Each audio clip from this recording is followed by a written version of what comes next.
எல்லாருக்கும் வணக்கங்க. இது பார்த்தீங்கன்னா ஹர்பல் ஹேர் பேக்குங்க. இது ஹர்பல் ஹேர் பேக்கு. செம்பருத்தி பூ, செம்பருத்தி இலை, கொய்யா இலை, முருங்கைக்கீரை, வெந்தயம், கருஞ்சீரகம், பச்சை பயிறு இந்த மாதிரி போட்டு அரைச்ச ஹர்பல் ஹேர் பேக்குங்க.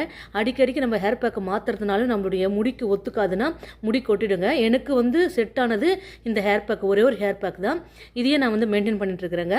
இந்த ஹர்பல் ஹேர் பேக்கு இது பார்த்தீங்கன்னா கத்தாழைங்க.